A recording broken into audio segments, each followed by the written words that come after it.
Capítulo 11. As pedras no meio do caminho. O importante não é aquilo que fazem de nós, mas o que nós mesmos fazemos do que os outros nos fizeram. Jean-Paul Sartre. Hoje posso dizer sem falsa modéstia que sou um empresário bem-sucedido, mas chegar a esta posição e me manter nela exigiu muito trabalho, esforço, determinação, criatividade, intuição, fé em Deus e uma boa dose de ousadia. Isso não quer dizer que também não houve períodos em que me senti meio perdido, sem saber exatamente o que fazer nem que rumo seguir. Durante toda a minha vida, passei por muitas crises.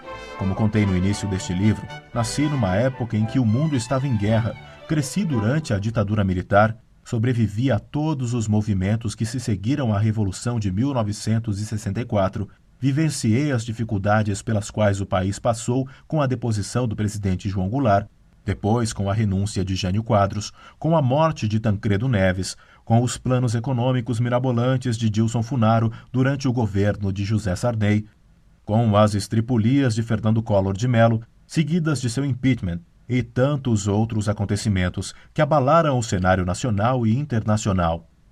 Foram anos de altos e baixos, de muita incerteza no mercado, de inflação galopante e de recessão. Consegui passar por tudo isso, como todo empresário brasileiro, a duras penas, mas sem nunca desanimar e nem perder a fé em mim mesmo e em uma força superior. Lembro-me que na época em que a inflação estava descontrolada, a matéria-prima que comprava em um dia tinha seu preço dobrado no dia seguinte. Éramos obrigados a reajustar os preços dos nossos produtos quase que diariamente, mas nem assim conseguíamos evitar perdas de lucratividade. Como a empresa possuía um bom lastro, foi possível sobreviver a essa fase.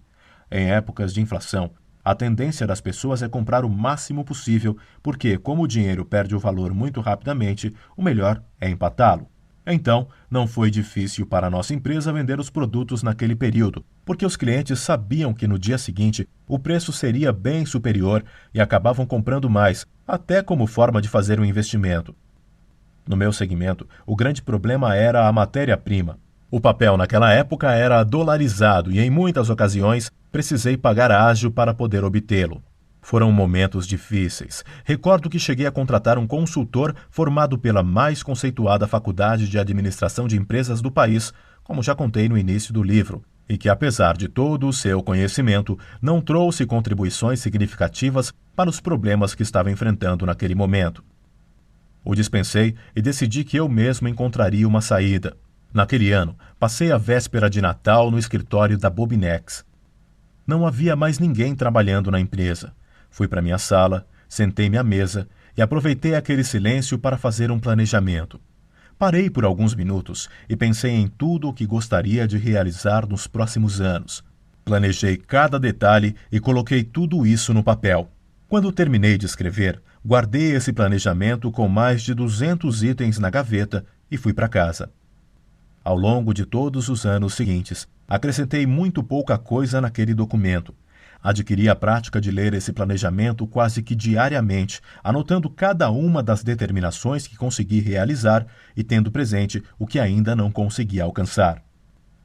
Aquele planejamento, resultante de uma viagem ao meu interior, tem sido meu guia desde então. E olhando para trás, percebi que a maior parte dos bens que possuo atualmente foi conquistada a partir do momento em que me propus a traçar meu próprio caminho e em que passei a dizer a mim mesmo aonde queria chegar. Isso me deu força para contornar os obstáculos que foram surgindo e para rever estratégias e adaptar diretrizes em razão das circunstâncias. Tudo o que eu queria era vencer. Por isso, não fiquei me queixando ou culpando aos outros quando as coisas não aconteciam do jeito que desejava, simplesmente porque eu sabia que bancar a vítima não iria me levar a lugar nenhum e muito menos aonde eu pretendia chegar. Decidi ser agente da minha própria vida e que tinha a capacidade de resolver as dificuldades sem perder a confiança, o otimismo e a fé. Problemas sempre existiram e sempre existirão, tanto os de ordem interna quanto externa. Na área econômica, a grande ameaça da atualidade, por exemplo, é o avanço da China e dos países asiáticos. Napoleão Bonaparte, séculos atrás, já havia profetizado o que estamos verificando hoje no cenário político e econômico mundial. Deixe a China dormir. pois quando acordar, o mundo irá tremer, disse Napoleão. Pois ela acordou junto com o Japão e a Coreia. Esses povos de cultura milenar possuem grande tradição espiritual e extrema disciplina, imensa força de trabalho e já estão começando a mostrar a sua superioridade em diferentes campos, inclusive naqueles em que os europeus e norte-americanos eram mais fortes, como a área automobilística, só para citar um exemplo.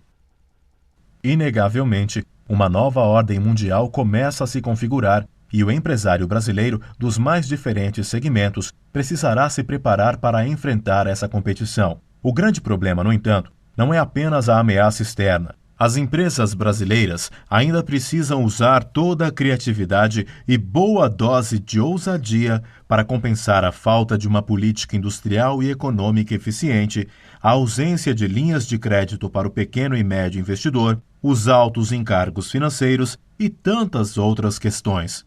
Nossos políticos e governantes não pensam sob o ponto de vista empresarial e não modificam ou criam novas leis que, de fato, auxiliem o empreendedor a se manter atuante e competitivo. Com isso, entre as nações em desenvolvimento, o Brasil foi o país que apresentou o menor crescimento do PIB nos últimos anos. A despeito de tudo isso, a pessoa que pretende iniciar e manter o seu próprio negócio deve aprender a confiar na sua própria intuição, buscando ampliar seus conhecimentos, saber planejar dentro da realidade atual e ter sempre projetos que poderão ser desenvolvidos no futuro. É dessa forma que a iniciativa privada se mantém como a grande mola propulsora do crescimento do país, gerando empregos e riqueza. Comece o dia planejando o que irá fazer, como o fará e por quê. Com organização e método, tudo se resolve mais facilmente. Conte com a sua intuição, acredite nos seus objetivos e parta para a ação. Tenha sempre novos projetos guardados na gaveta e não tenha medo de colocá-los em prática quando as circunstâncias se mostrarem propícias.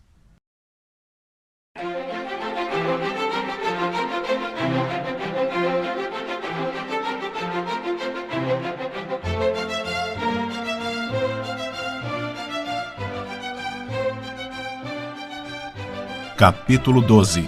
A importância da família. Se eu sei o que é o amor, é por sua causa. Hermann Hesse. Nenhum homem é uma ilha. Buscamos forças em nós mesmos, mas também em nossos semelhantes. Não é possível construir uma vida sem contar com as pessoas. E o núcleo mais importante, sem dúvida, é a família. Quando me casei, muitas bênçãos começaram a ocorrer em minha vida, como o nascimento do meu primeiro filho, Fábio, que hoje é meu braço direito na Bobinex, e depois o meu segundo filho, André, que se graduou em psicologia e em fisioterapia. Mais do que alegria e um imenso orgulho, eles, junto com minha esposa, deram outra dimensão à minha vida e me tornaram mais consciente da minha responsabilidade. Com eles descobri que eu já não estava mais só. Juntos, criamos um lar, bem estruturado, onde existe diálogo, compreensão e respeito.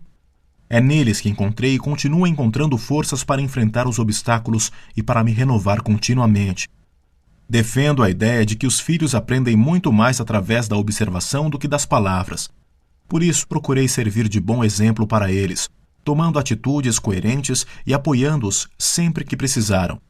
Com minha esposa, Neiva, criei um forte vínculo de amor, amizade e afeto. Como todo casal, logo que nos casamos, passamos por uma fase de adaptação e também, ao longo dos anos, houve desentendimentos, mas aprendemos a respeitar nossas diferenças e a procurar compreender um ao outro, e foi o alicerce da nossa família, dando-me a tranquilidade necessária para que eu pudesse me dedicar aos negócios.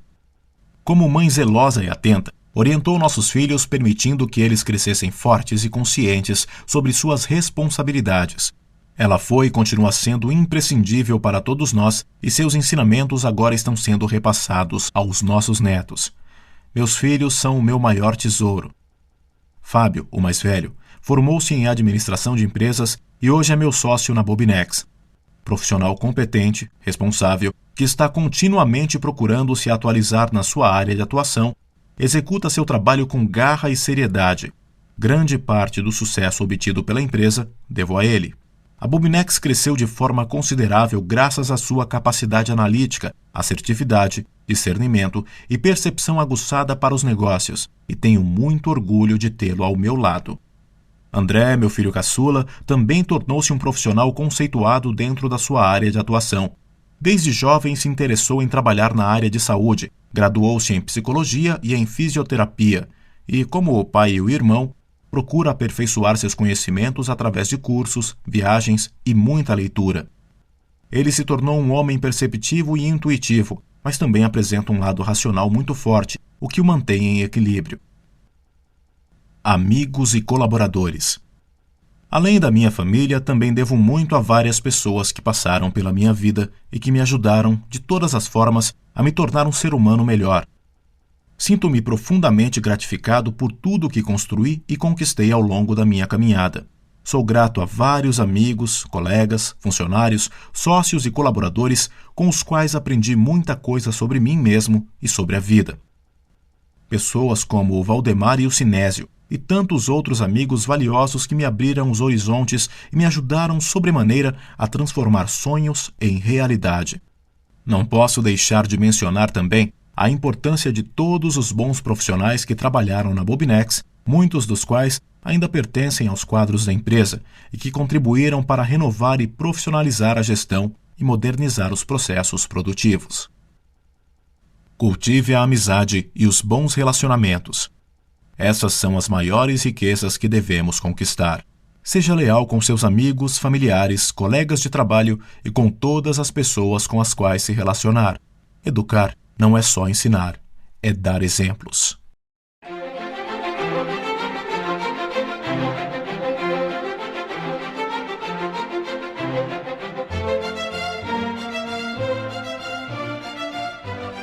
Capítulo 13. Cuide-se, seja o seu melhor amigo. Só aquilo que somos realmente tem o poder de curar-nos. Carl Jung. O sucesso pessoal e profissional de nada adianta se não tivermos saúde para desfrutá-lo. Comecei a me dar conta disso há cerca de 10 anos, quando passei a compreender que somos um conjunto e não podemos nos descuidar de nenhum aspecto. Percebi que não bastava me superar nos negócios ou na vida particular se não me mantivesse saudável. Então, passei a prestar maior atenção em mim mesmo, literalmente dos pés à cabeça. Procurei ouvir o meu próprio corpo, o que ele queria me dizer com as dores que sentia. A primeira providência foi mudar a minha alimentação, tornando-a mais leve e saudável. A segunda providência foi abandonar o cigarro. Eu fumava em média um maço de cigarros por dia e decidi que não queria continuar envenenando meu corpo com aquilo. Precisei de muita força de vontade, mas consegui parar. Reduzi também o consumo de bebidas alcoólicas, deixando para tomar um drink ou outro apenas nos finais de semana e em ocasiões especiais. Para acalmar a ansiedade, passei a massagear as plantas dos meus pés com um rolete de madeira, um pedaço de madeira torneado com alguns sulcos. É nessa parte do corpo que se concentram todas as terminações nervosas que correspondem a todos os órgãos internos. A sensação de alívio das tensões com esse simples instrumento é maravilhosa. Ele também ajuda a estimular a circulação sanguínea, causando um efeito revigorante. Assim como os pés, o couro cabeludo também possui terminações nervosas que podem ser estimuladas através de um pente de aço. Esse recurso também ajuda a ativar a circulação e a provocar uma maravilhosa sensação revitalizante. Outro hábito que adotei foi o de me submeter a uma massagem corporal 2 vezes por semana. É algo que produz um efeito realmente relaxante. Sinto-me rejuvenescer a cada sessão e minha disposição se renova. A sauna, seguida de um mergulho na piscina, foi outra fórmula mágica que descobri para me manter saudável. Com isso, quase nunca fico gripado, mas se por um acaso isso acontecer, basta repetir a dobradinha sauna e piscina para que o meu organismo prontamente se restabeleça. Para aliviar as tensões, é válido utilizar os mais variados métodos. Um deles é caminhar todos os dias por um longo período. O outro é ficar girando com a mão as contas de um colar árabe. Descobri esse artigo numa feira de artesanato e desde então o mantenho sempre à mão. Ele provoca o mesmo efeito daquelas bolinhas que os executivos costumam manter em seus escritórios e que ficam apertando quando se sentem mais ansiosos e tensos.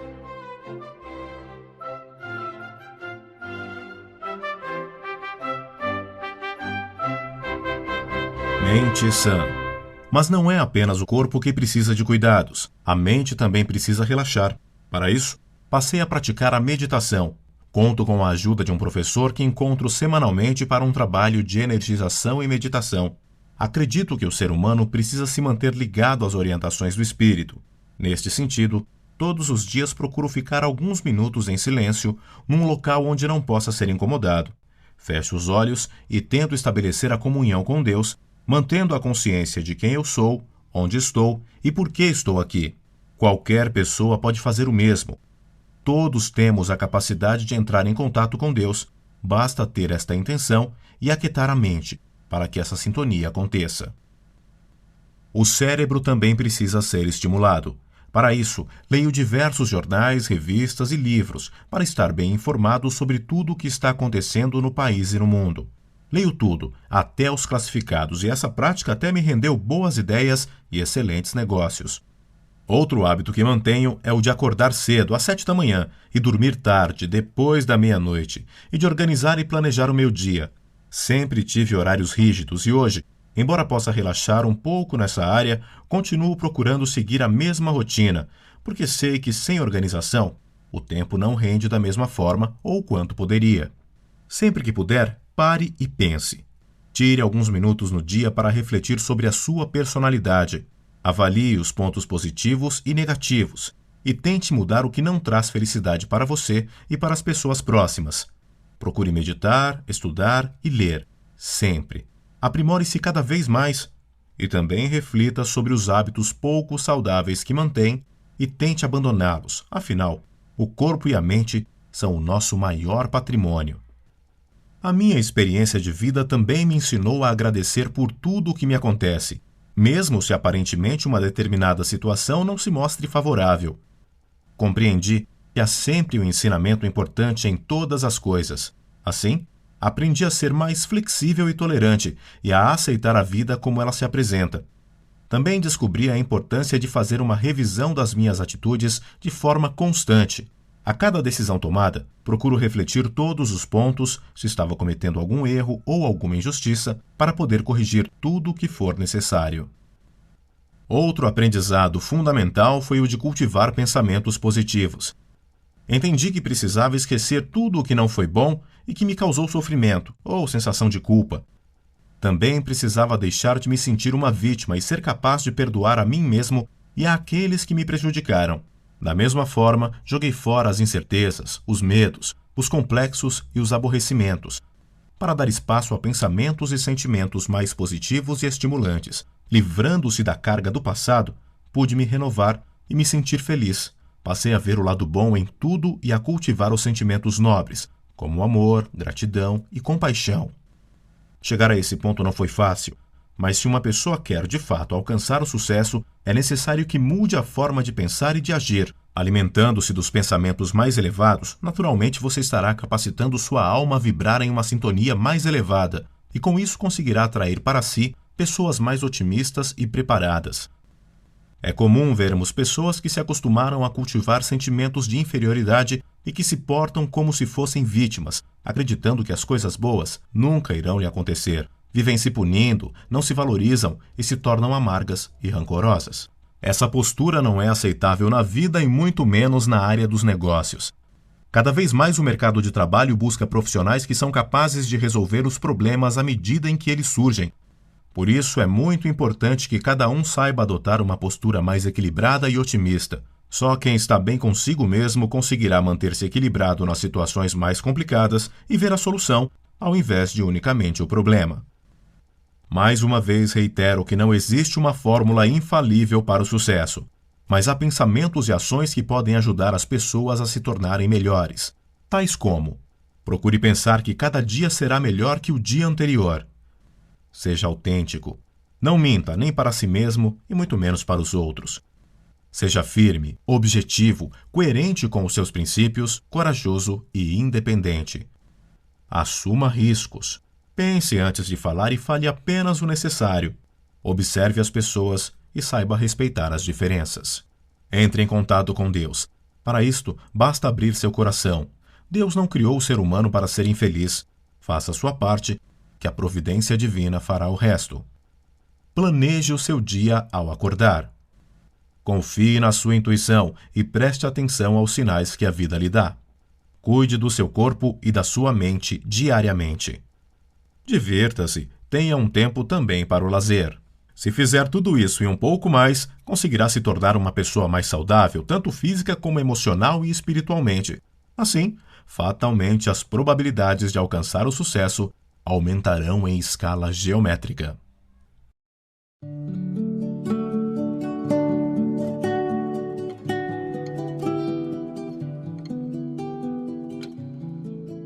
Capítulo 14.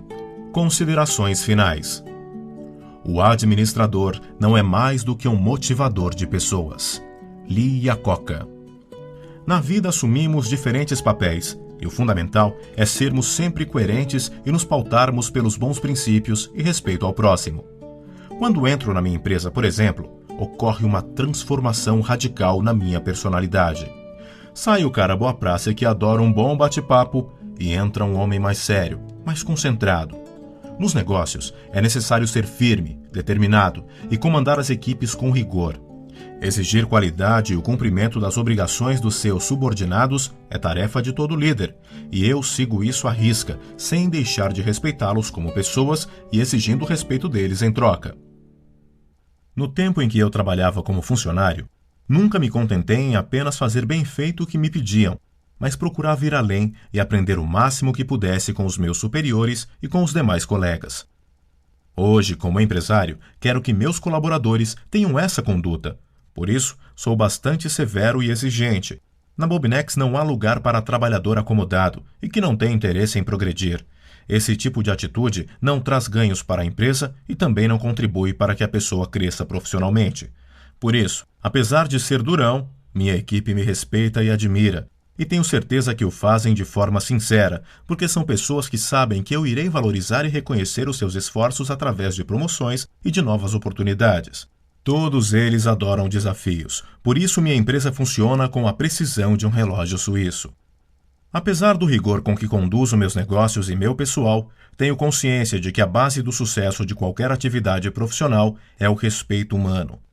Nesse sentido, tenho a preocupação de oferecer aos meus colaboradores um ambiente de trabalho seguro, confortável e bonito, na medida do possível. Além disso, cumpro à risca com todas as obrigações trabalhistas e disponibilizo a todos os funcionários a oportunidade de aprender, reciclar seus conhecimentos e progredir para que se sintam tão bem na empresa como se estivessem em suas próprias casas.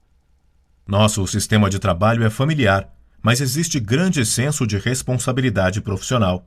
Como empregador, cumpro a minha parte. E, em troca, espero que os funcionários cumpram a deles, no sentido de buscarem a excelência em tudo o que lhes for proposto fazer. Mas em casa e com os amigos, sou um outro Trindade, bem-humorado, falante, curioso e bem mais descontraído. Em comum, resta apenas o respeito humano que cultivo por todas as pessoas em todos os locais o tempo todo. Quando comecei a registrar fatos para a elaboração deste livro há cerca de 30 anos, a realidade do mundo era muito diferente da atual. No entanto, o conteúdo continua válido até hoje, porque as formas de aprender, crescer e vencer serão sempre as mesmas. São conceitos que não mudam com o tempo. Ao contar a minha trajetória, tive a intenção de mostrar que na vida nada vem pronto e não há nada de graça.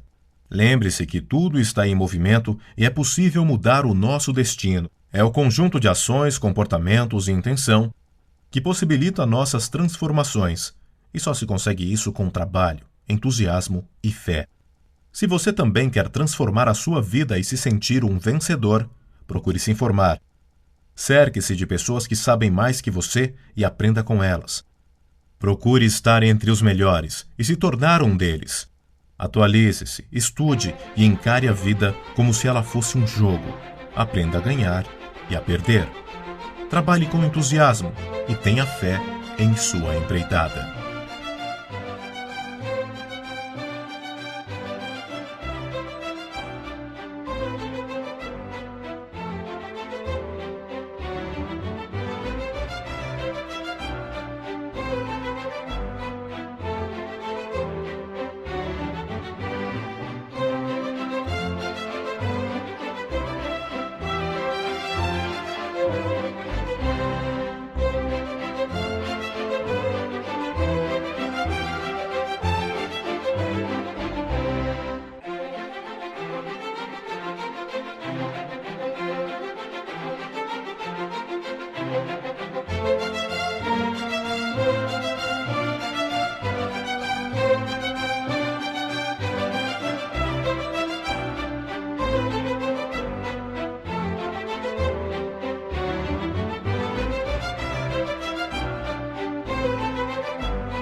Referências bibliográficas.